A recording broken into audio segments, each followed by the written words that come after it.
With the Tory leadership contest looking the way it is, you are now seeing a lot more people raise the question of, is a Tory reform coalition inevitable? Now, we talked just a couple of days ago, if you want to go watch that video, about how bad like that coalition would actually go. Like, it would be a disaster.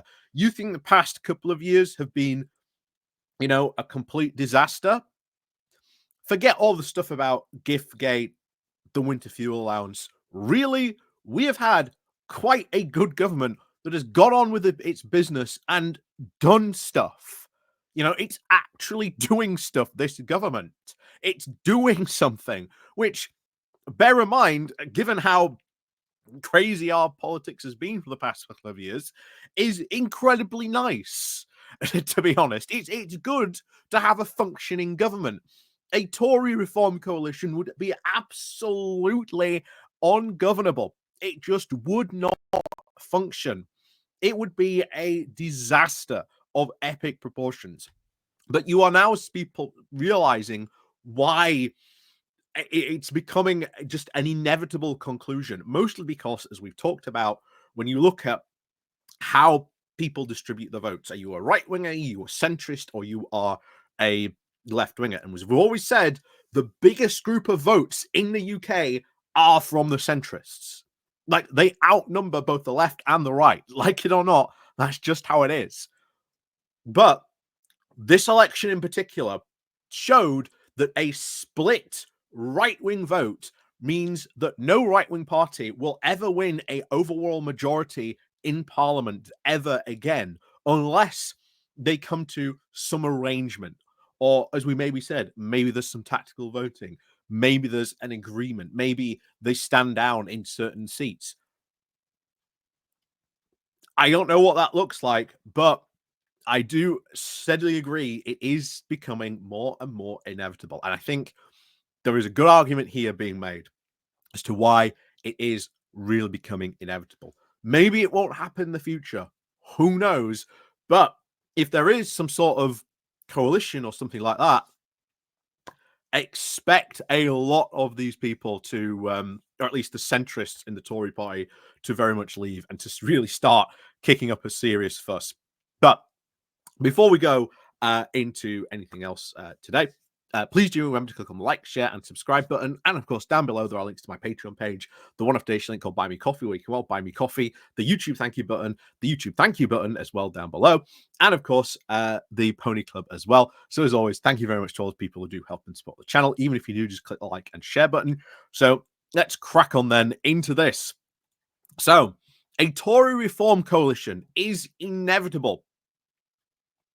So when parties lose elections, it takes them a long time to come back to the centre ground, where the British general elections are, of course, usually won.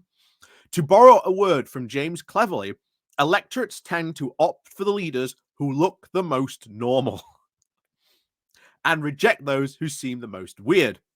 To borrow another attack line from the US Democratic vice presidential candidate Tim Walz, when Ed Miliband won the Labour leadership after Tony Blair and Gordon Brown, Neil Kinnock gloated, saying, "I've got my party back."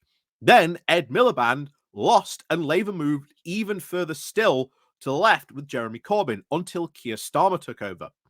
On the Tory side, the Eurosceptic majority wagged the dog after John Major was defeated. William Hague, Ian Duncan Smith, and then Michael Howard were all then chosen in quick succession before David Cameron emerged with his very anti-EU gestures. Considering, of course, their past form, crowning Boris Johnson and even Liz Truss, the Conservative Party members would always probably have voted for a hard right candidate to replace Rishi Sunak. And now they do not have any alternative.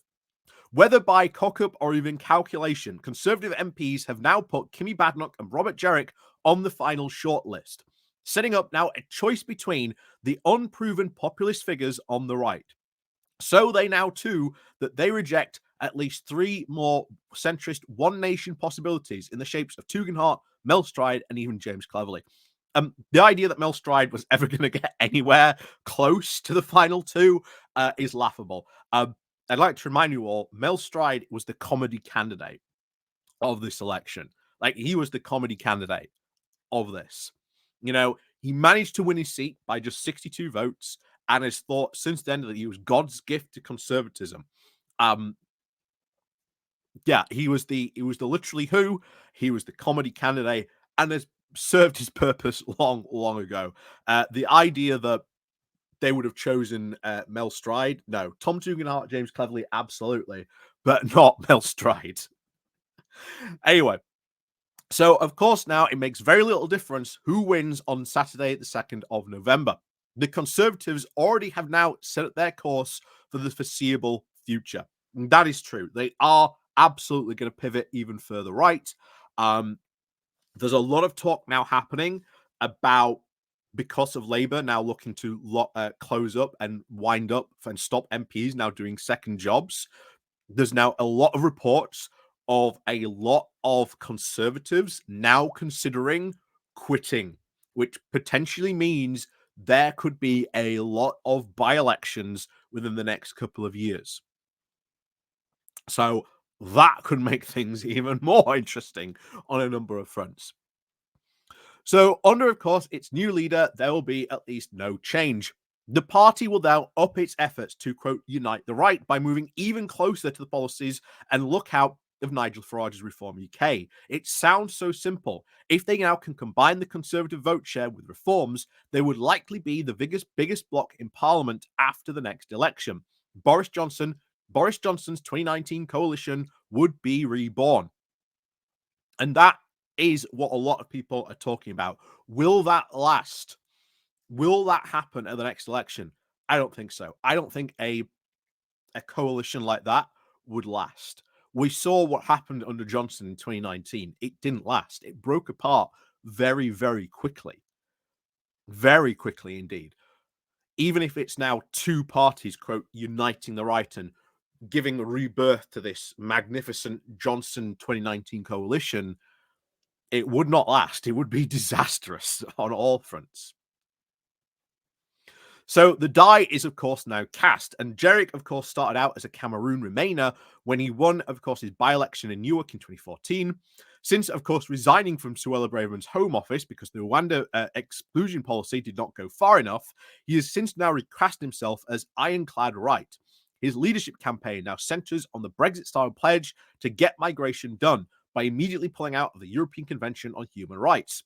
But, of course, there would be consequences on this. And I would love people to actually bring up to Jenrick what the consequences of leaving that would be, but it never gets brought up, which is the most infuriating thing ever. But never mind. So focus groups, of course, Tory members are now finding that they like what Jenrick is saying, but they do not like Jenrick. His policy conversion to the right has now left an impression now of untrustworthiness. Again, big markup in the favor of Kemi Badenoch. I've said this before. Kemi Badenoch is going to be the one who wins this contest, hands down. He's, of course, denied that he wants to return to the party to the centre, while, of course, his search for, quote, common ground seems rightward from now the ashes of his own recently defeated ex-MP Jacob Rees-Mogg has now endorsed him, saying now the course to converse with Nigel Farage to see if there may be one way or another. Badenoch is, of course, now resumed her usual position as the favourite in the Conservative straw polls, with now the bookies after her missteps at the party conference. Again, those comments did not do well with the general public, but for the Conservative voters who are going to get the chance to vote for their leader, they went down very well. They went down very well. She knew what she was doing when she said that. She knew exactly what she was doing when she said those comments. Those were planned comments to say. Like, there was no accident or misspeaking. She knew exactly what she wanted to say in those comments. Those were flagpoles of saying, oh, hey, Conservative voter, this is what I really think about this. This is what I really think about that. And that was like nectar for those Conservative voters, because if you've been following any of the madness in the non-parliamentary Conservative Party, you know just how crazy it is. But there you go.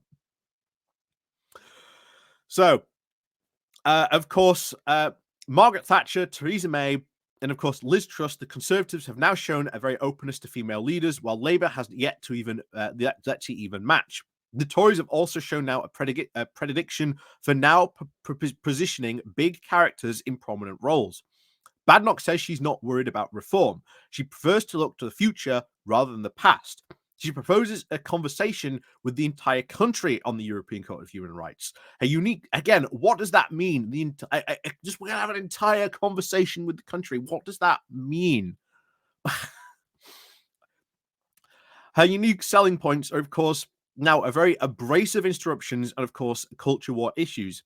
Although, as with her backing on excessive maternity pay, she's not always ready to put her comments where her mouth has gone.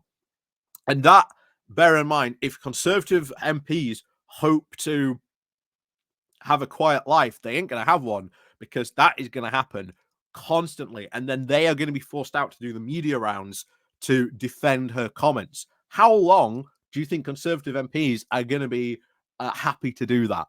Once again, both Kimmy Badenoch and Robert Jenrick are not going to last long. We will be doing this contest again in a year's or two's time. I can guarantee you that.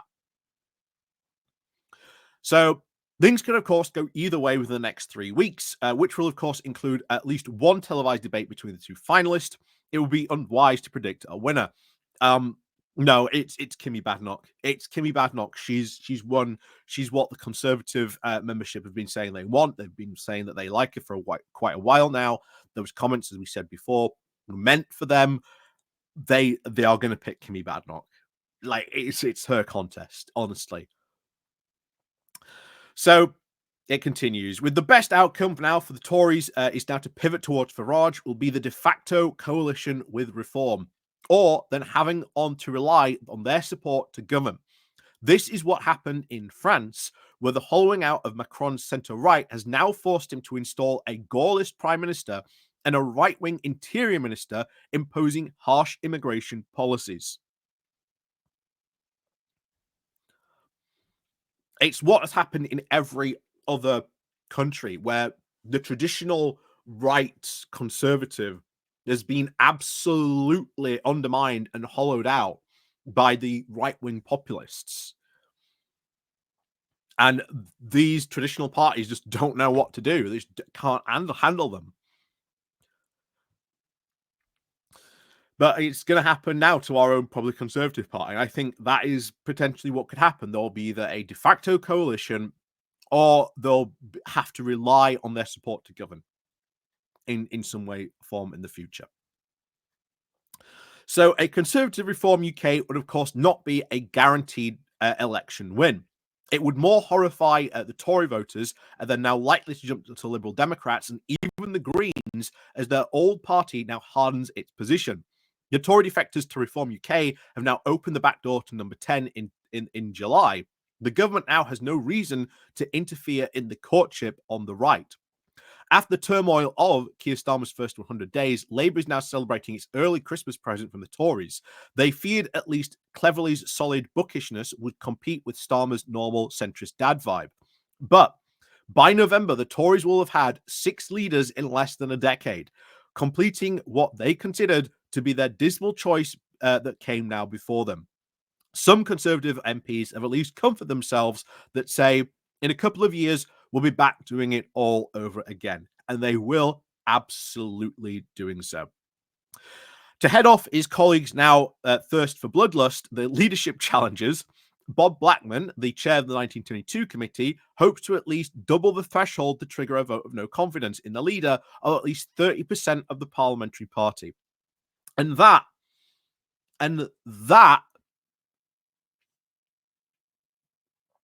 will be a nightmare, because imagine for a second, even if they do manage to make 30% of your party does not believe in you, it's not going to take a lot. It's going to take, to be honest, a lot less than that, and they're still going to be in trouble. Like, even if it's 20% of the party, they have so few MPs that these big splits, which, bear in mind, are still there in the Tory party, that are still going to cause arguments in the future. are not going to be solved. So there is going to be the internal fighting. There is going to be chaos. And even then, they say, "Oh well, I'm putting the threshold at 30% to try and head off this this leadership challenge." It'll just cause more trouble in the party. It'll just cause massive trouble in the party. But the demoralized centrist Tories now clinging to the dream that after one more headbanger as leader, the party might return to its senses or face more disappointment. More than two of at least of three of the centrist Tories either back Jenrick or Badenoch now in their ballot. There's, of course, yet little evidence of a new generation of conservatives eager to rally to the One Nation banner. Historical precedent is that it will take longer and more changes of leader before votes now let a major party back into power. History never repeats itself exactly. The Conservatives may no longer look like the natural party of government after more years of a drift to the right, and of course, more years of Nigel Farage as an MP. And that, to be honest, is, I think, very true. The Conservative Party is going to fundamentally change into a even more hard right-wing party. That is guaranteed. That is absolutely guaranteed. How long Farage lasts as an MP?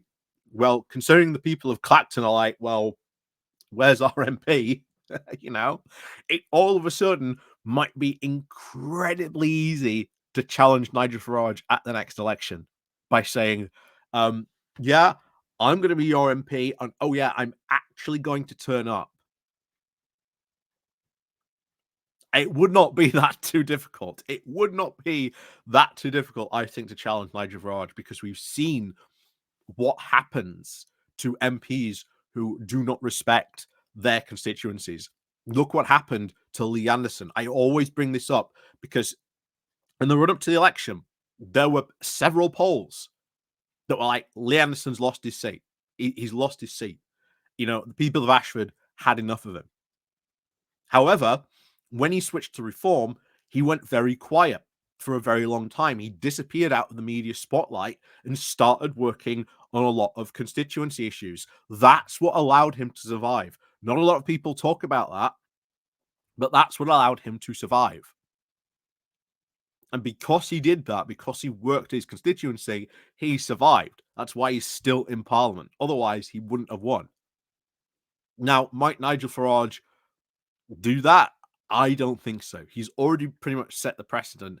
He ain't interested in going to Clacton. He does not want to spend as much time as in Clacton, as little time as he possibly can. He has pretty much, said that. And I am sorry to the people of Clacton who, many times, you do need an MP. You ain't gonna have one. You ain't gonna have one. And all these issues that MPs do tackle with, that they solve, that they help with on a daily basis, yeah, you ain't gonna have one for the next couple of years. And I am so sorry to the people of Clacton that didn't vote for Farage. You're not gonna have one. And even if you did vote for Farage, thinking that somehow he's gonna be an amazing MP, guy hasn't held one surgery since. He's not responding to any parliamentary letters or anything like that. He's doing absolutely no constituency work whatsoever. Again, imagine my shock after him saying very publicly, yeah, I don't want to be spending my time more time in Clacton than I want to. But this, remember, was how he exactly acted when he was an European MP. He turned up in Parliament whenever he wanted to, and then went off. That's why, of course, the fishing commission that we've often talked about, out of the 60, I think it was like 64 meetings in total there were, and he turned up to the first one and didn't turn up to the rest. And it took a TV chef to petition the EU to help UK fishermen, that if Farage had actually, cared about fishermen, as he often claimed, he could have actually done something to help them on that commission. But of course, he did took a TV chef to do it. So, yeah. But inevitable, I do agree. But we'll see what happens. We'll see what happens. I don't think there's any future for the One Nation Tories. I think they tried with Tugendhat. I think Cleverly was going to be, I am going to be, you know, the Rishi Sunak continuity candidate on the One Nation, commission side. And then Tugendhat was like, well, I'm going to be One Nation, but I'm literally just going to dip my toe in and see if this gets us anything. Didn't win him anything at all. It'll be Kimmy Badenoch who wins this contest, hands down, no contest. And like I say, come November 2nd, I'll be here going, told you so. I told you so. I've been predicting it now for the longest time. I will be shocked if Robert Jenrick manages to win. And I think if he does manage to win, I think it will be an incredibly close vote. That is how he will win. It will literally be on a knife edge. But Timmy Badenoch, I think, is going to win this. Absolutely no contest. So, as always, let me know what you think down below. But yeah, I think very much a Tory reform coalition, maybe in the future, could be inevitable. So, as always, thank you very much for watching. And of course, as always, we'll see you all next time.